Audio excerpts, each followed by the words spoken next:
Pan masala പരസ്യ കേസിൽ നമ്മുടെ ഷാറുഖ് ഖാനെയും അജയ് ദേവ്ഗണിനെയും ടൈഗർ ഷോയോഫിനെയും കൂടെ നമ്മുടെ FDA Food and Drug Administration Maharashtra ഡിപ്പാർട്ട്മെൻറ്റിൽ നിന്ന് വിളിച്ച് അപ്പിയറൻസിന് വേണ്ടി വിളിച്ചിട്ടുണ്ട് കേട്ടോ.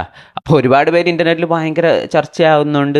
സത്യത്തിൽ ഇത് അവരത് വിളിപ്പിച്ചത് വേണ്ടി വലിയ സംഭവമൊന്നുമല്ല. അവരെ എന്താണ് നിങ്ങളെ ആഡ് ചെയ്ത ഈ പാൻ മസാല നിരോധിച്ച സാധനമാണ്, അതിൽ ഇല്ലീഗൽ സബ്സ്റ്റൻസ് ഉണ്ട്, അതുകൊണ്ട് ഇത് ഉപയോഗിക്കാൻ പാടില്ല, അങ്ങനത്തെ പരസ്യം ചെയ്യാമോ എന്നുള്ളതിലാണ് അവരെ വിളിപ്പിച്ച് വരുത്തുന്നത്. ഇനി മാക്സിമം പോയ ഒരു 10 ലക്ഷം രൂപ വരെ ഫൈൻ കിട്ടാനുള്ളതേ എവർക്കുള്ളൂ. ഈ അഭിനയിക്കുന്നവർക്ക് അവർക്ക് അതിൻ്റെ ഒരു 100 ഇരട്ടി അല്ലെങ്കിൽ പൈസ കിട്ടിക്കാണും. ഏകദേശം ഒരു 2000 കോടി വാല്യുവേഷനൊക്കെ അടുത്ത് വരുന്നൊരു കമ്പനിയാണ് ഈ വിമൽ പാൻ മസാല കമ്പനി എന്ന് പറയുന്ന പരിപാടി. അവരുടെ വാല്യുവേഷൻ പബ്ലിക് അല്ലെങ്കിൽ പോലും എസ്റ്റിമേറ്റ് അതാണ്. കാര്യം ഈ പാൻ മസാല വിപണി എന്ന് പറഞ്ഞാൽ വലിയൊരു വിപണി, ഒരു $1 ബില്യൺ മാർക്കറ്റാണത്. അതിലുള്ളൊരു വലിയ പ്ലെയറാണ് ഈ വിമൽ. അപ്പോൾ അവരുടെ ആഡ് ചെയ്തപ്പോൾ എന്തായാലും അവർക്ക് കോടിയില്ല. ഷാറുഖ് ഖാനൊക്കെ നല്ല പൈസ കിട്ടിയിട്ടുണ്ടാവും, എന്നിട്ടായിരിക്കുമല്ലോ ഈ ആഡ് ചെയ്യുന്നത്. അപ്പം ഇപ്പം ഇതിൻ്റെ മുൻകൈ എടുത്തത് ഒരു IAS ഓഫീസറായിട്ടുള്ള തുക്രാം മുണ്ട എന്ന് പറയുന്ന പുള്ളിയാണ് ഇതിന് മുൻകൈ എടുത്ത് ഇവരുടെ അപ്പിയറൻസ് ചെയ്യാൻ പറഞ്ഞിട്ടുള്ളത്.